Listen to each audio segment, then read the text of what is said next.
This webisode is brought to you commercial-free by lake-link.com, the Midwest's largest online fishing resource. All right, we got the small boat. We're gonna fish for some big smallmouth, these little rivers. I'm excited to get out here and try something totally different and new, and hopefully learn something today. This looks like a good color. You're gonna start with that today? I like it. I like it. I like it a lot. All right, hang on.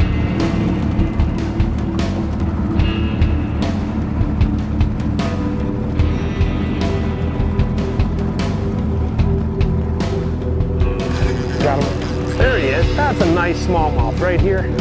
Oh man, look at that fish. Oh, I tell you what. Catching these big smallmouth here in these small rivers is just too much fun. That one right there is on a Cinco. I've got about 8-pound test.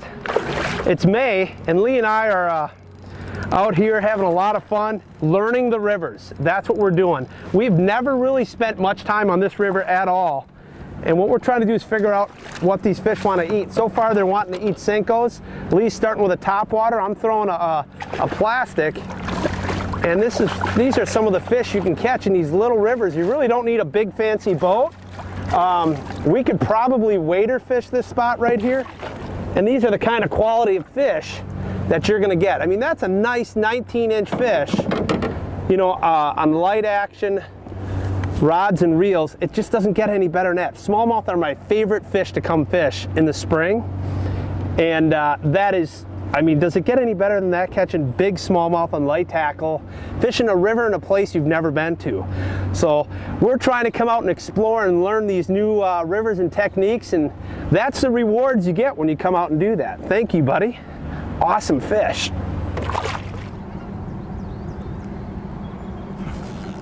Got her. Oh, that was awesome. Awesome strike. Come on this way, girl.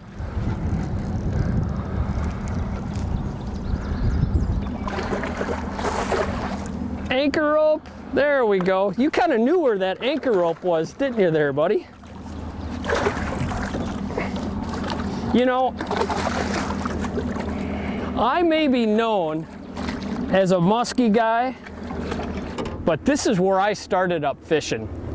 Stream smallmouth, small stream smallmouth, man. It's just back to basics, shallow water. I mean, it's so cool because you're in the environment. You're totally in the environment. It's not like a big giant boat and zipping across the lake, 250 horse. This is back where it all began. You see these rocks we got here behind us? This is what we're looking for today. We're looking for shallow rock situations, and not only watching for rocks in the middle of the river like we got here, you're actually watching the shoreline too. And that's a dead giveaway what the structure is going to be on the bottom. Today it seems like the majority of the fish have been on the downstream side of a riffle situation like this. You know, with the sinking worm we're using here today, there really isn't a wrong way to fish it. You can fish it on tops, getting it across like a wounded minnow or something, or you can let it sink, which seems to be the ticket today. Dead sticking it, actually stopping the bait, letting it make bottom contact, often for 10 seconds at a time in an area we know there's fish. That has been the ticket today. Got him. Big fish. There he is. That's a good one. Oh, yeah. Oh man, this is as great as it gets. Big smallmouth bass in the spring. Oh my God. How much, look at that beautiful fish.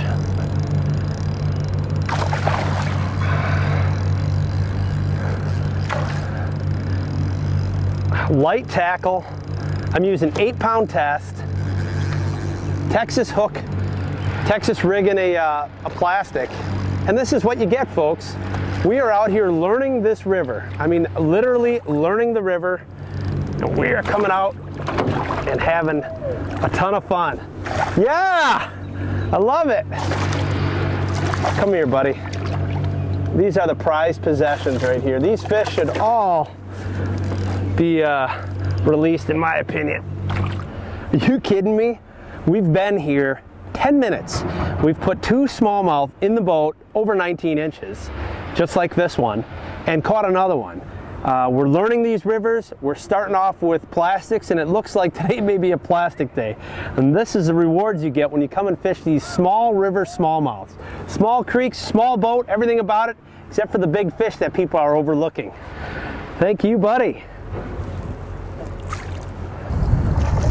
Oh, there goes the worm. Oh darn, what a problem to have on another monster smallie. These fish are, whoa, way up in this shallow water. The sun, you know, we finally got a warm streak here, and these fish are really digging this and getting up into the sun. Whoa. Now that's the kind of fish I'm talking about. Giant smallmouth.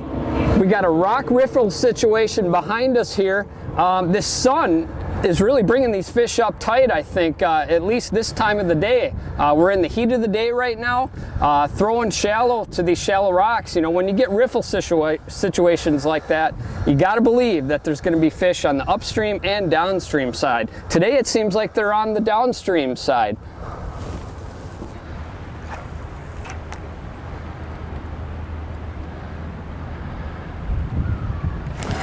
Got her.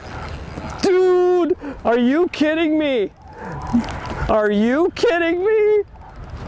I haven't had this much fun since I was like 12 years old wading the Wisconsin River. This is unreal. This might be a hog too. Look at that. This is incredible, man.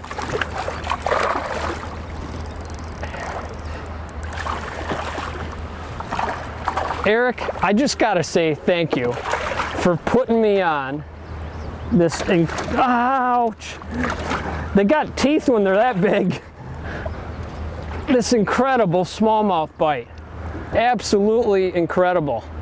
Look at, I mean, that thing is a tank. That is an absolute tank.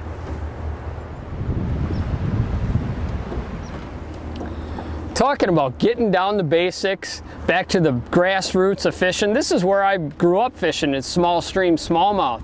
And you want to talk about simplicity, this is what we've got right here. We've got a very small array of baits we're using out here today. Take a look in our tackle box here.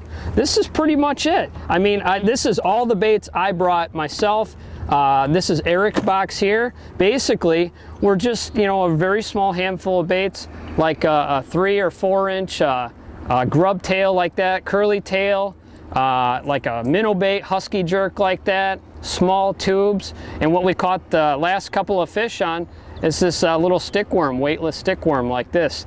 You know, like I said, simple, back to basics, just a handful of baits, a little tiny boat, tough to beat.